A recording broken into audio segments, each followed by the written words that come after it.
오늘은 1절과 2절을 중심으로 말씀을 볼 텐데요.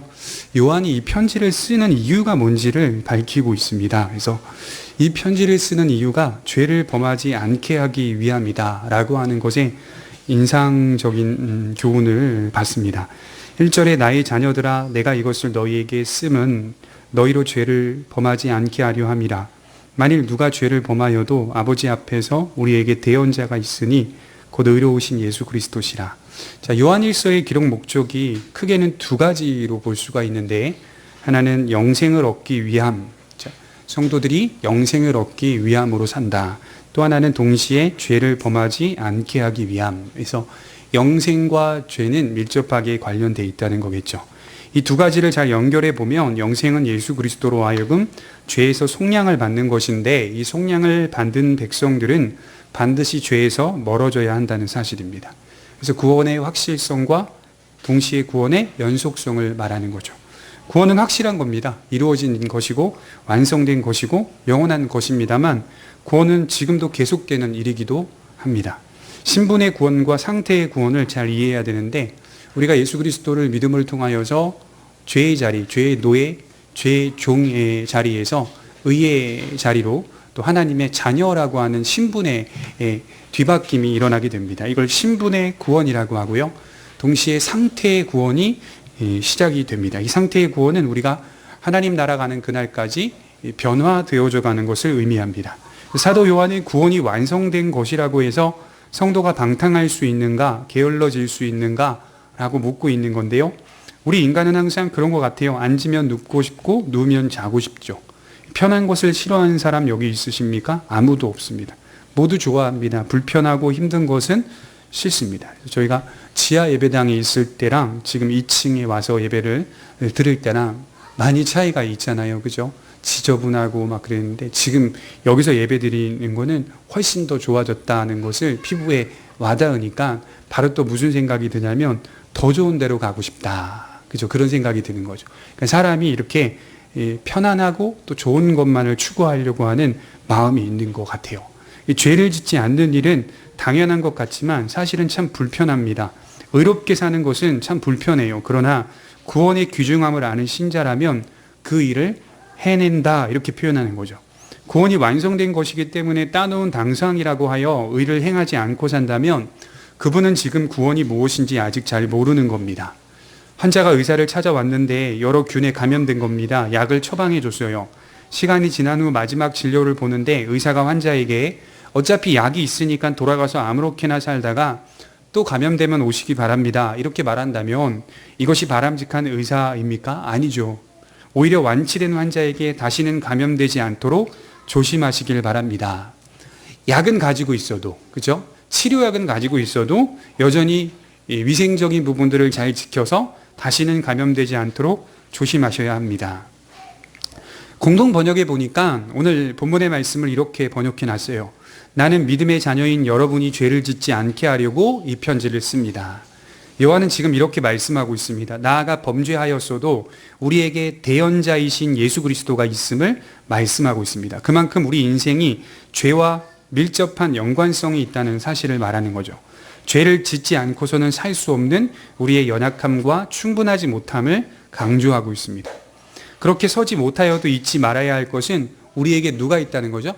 대언자. 그래서 헬라어로는 파라클레토스라고 합니다. 그래서 이 파라클레토스가 누구를 가르치죠? 주로 성령님, 보혜사를 가르치는데 예수님도 파라클레토스입니다. 그래서 우리가 흔히 파라클레토스 하면 성령님만을 지칭하는 단어로 오해합니다만, 예수 그리스도도 파라클레토스 이렇게 표현을 합니다. 그래서 예수님이 실제로 요한복음에 보면 다른 보혜사를 보내시겠다 이렇게 표현하는 거죠. 주님도 보혜사의 역할을 하고 있다 이렇게 표현하는 거죠. 죄를 짓더라도 우리의 변호자가 있다는 것을 말하는 겁니다. 그래서 성령 하나님과 예수님이 하나요? 다른 분이시긴 하지만 본질상 한 분이라는 것을 말씀을 하는 겁니다. 요한복음 14장 16절을 한번 찾아볼까요? 요한복음 14장 16절입니다. 굉장히 중요한 말씀인데요.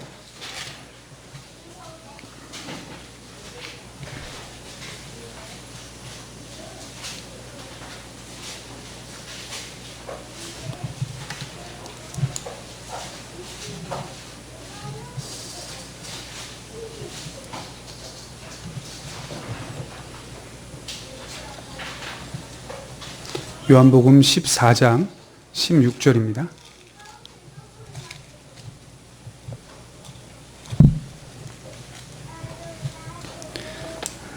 내가 아버지께 구하겠으니 그가 또 다른 보혜사를 너희에게 주사 영원토록 너희와 함께 있게 하리니. 그가 또 다른 보혜사를 너희에게 주사. 해서 또 다른 이란 표현처럼 예수님도 보혜사와 같은 역할을 하고 계신다, 이렇게 표현을 할 수 있죠. 예수님의 사역도 성령님의 사역도 일체 속에서 일어나면서 구별되는 사역이라는 점을 밝힙니다. 그래서 본질상 하나이시지만 구별되고 있다. 일체 속에서 일어나면서 다른 양상의 사역을 띠고 있다. 그러나 본질상 하나이다, 이렇게 표현하는 거죠. 죄를 지었다면 절망하지 말고 일어나라. 누가 있다고요? 우리에게 대언자가 있다, 변호자가 있다.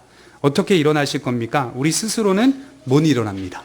여러분, 우리가 죄를 스스로 책임지려고 하면 일어나지 못합니다. 그래서 우리가 스스로 책임지려고 하게 되면 어떤 식으로 책임을 지게 되냐면 자살입니다. 죽는 걸로 책임을 지려고 하는 겁니다. 그래서 가룟 유다 같은 것들을 실제로 연구해 보면 그렇다는 거죠. 인간이 스스로의 죄를 책임지면 책임질수록 무게감이 너무 커지기 때문에 자기를 억누르고 있다는 거죠.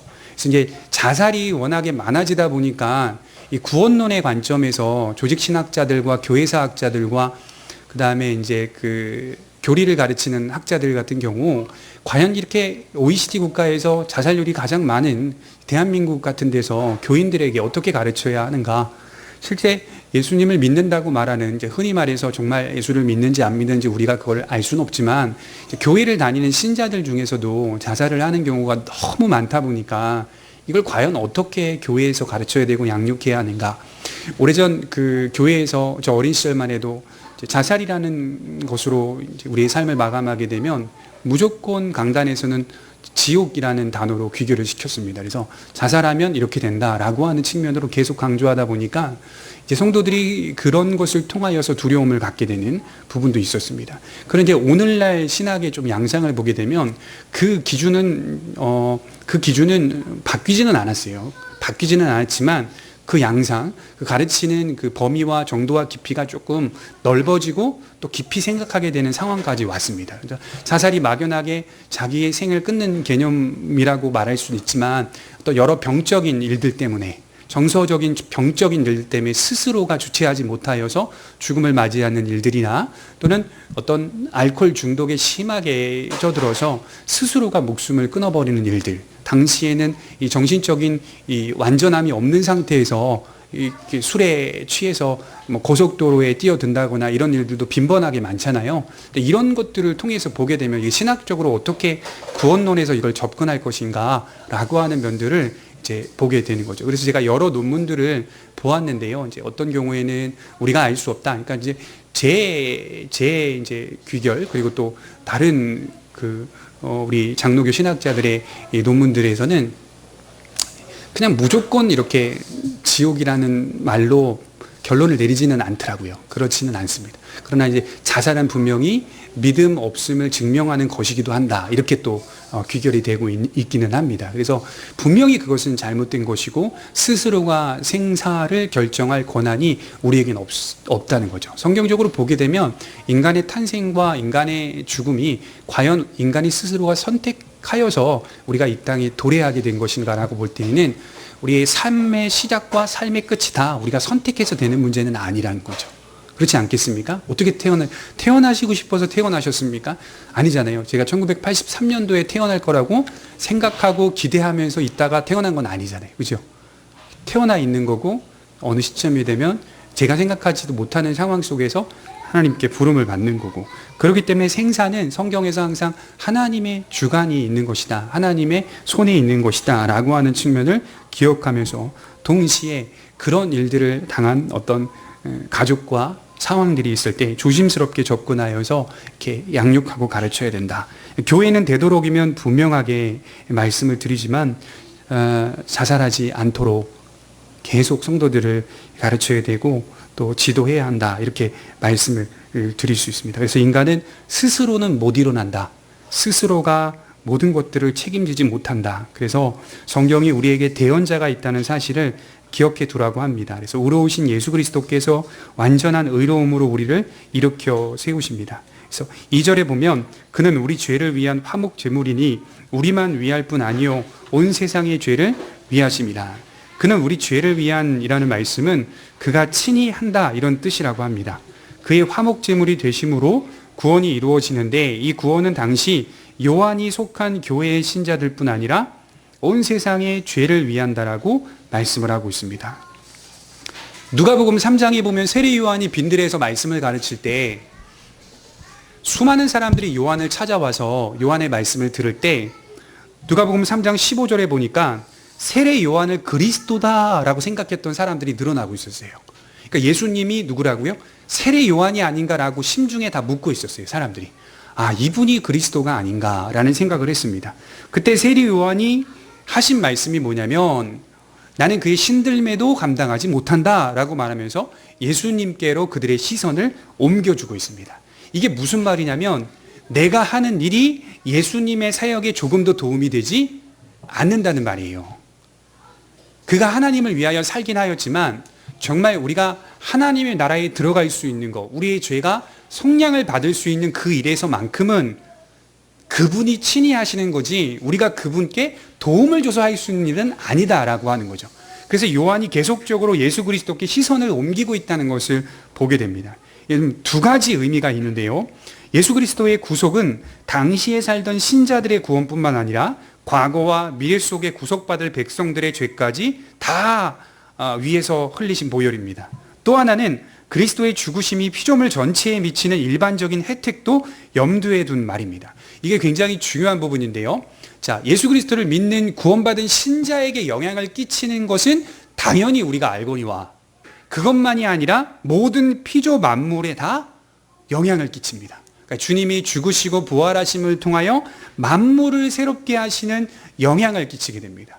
그래서 골로새서 1장 20절 한번 찾아볼까요? 골로새서 1장 20절에 보면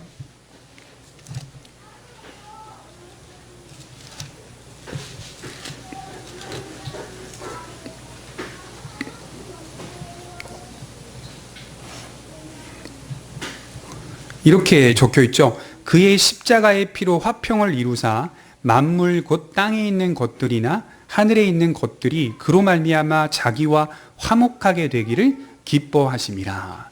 조금 범위가 훨씬 크죠.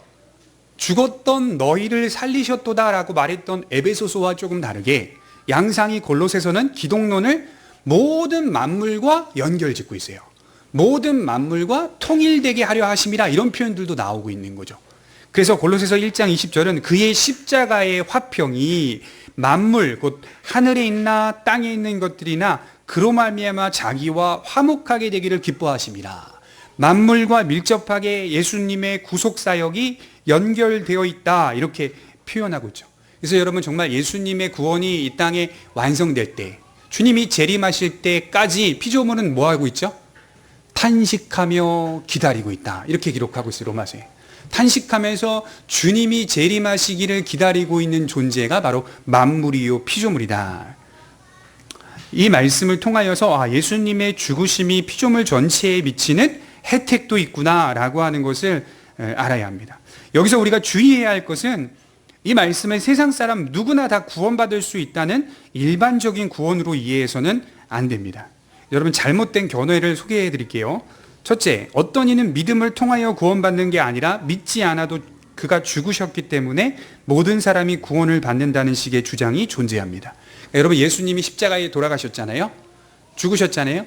그건 세상에 있는 모든 죄인들을 위하여 죽었다는 말을 오해하게 되면 믿음을 통하여 구원을 받는다는 그 말이 별로 그렇게 크게 와닿지가 않아요. 왜냐하면 이미 예수님은 모든 사람을 위하여 죽었기 때문에 그 자체로 해결이 됐어요? 안 됐어요? 해결이 됐다고 생각을 하는 거예요. 믿고 안 믿고의 문제가 아니라 예수님은 인류 모든 자들을 위하여 오셔서 죽으시고 부활하셨기 때문에 이미 모든 사람이 구원을 받았다. 구원을 받는다. 교회를 다니지 않아도 구원을 받는다. 이런 식의 주장이 존재한다는 거죠. 예수님의 죽으심 그 자체는 인류를 구원하셨다. 이게 보편구원론인데요. 좀 극단적인 보편구원론. 이것을 주장하는 사람들에게는 믿음을 통하여라는 성경의 가르침은 존재하지 않습니다. 또 하나는 뭐냐면 또 하나 작은 범위의 보편구원론입니다. 모든 사람을 위하여 구원의 토대를 만들어 놓으셨고 이제 믿는 자와 안 믿는 자의 이 반응을 통하여 구원이 유효한 것이 될 수도 있고 무효한 것이 될 수도 있다는 가르침. 그래서 일단 토대를 예수님이 죽으시면서 만들어 놨어요. 땅을 다져놨어요. 땅을 다져놨으니까 그 이후에 집을 세우는 사람은 누구라고요? 사람이 돼야 된다. 믿음을 통하여서 받아들이면 유효한 것이고 믿음을 통하지 않으면 무효한 것이 된다. 이렇게 가르치는 거죠. 보편구원론. 이 또한 큰 문제가 바로 인간의 반응을 통하여 이루어질 수도 있고 이루어지지 않을 수도 있다. 이렇게 볼 수 있는 거죠. 인간이 전적으로 타락했다는 사실과 부패했다는 사실을 부인합니다. 로마서 3장 10절에 보면 의인은 없나니 하나도 없음에 이렇게 표현하고 있죠. 선을 행할 만한 능력이 없다. 다 치우쳐져 있다. 이런 말씀들은 다 간과해버린 거예요. 보편구원론이. 근본적으로 선을 택할 수 있는 힘과 능력이 있다는 사실을 내포하고 있습니다. 맞아. 우리 타락한 거 맞지만 그래도 우리는 선을 택할 수 있는 능력이 있어. 이렇게 말하는 거죠. 동시에 이렇게 돼버리면 예수님의 구속, 예수님의 보혈이 누군가에게는 성공으로 누군가에게는 실패로 이어질 수 있다는 겁니다.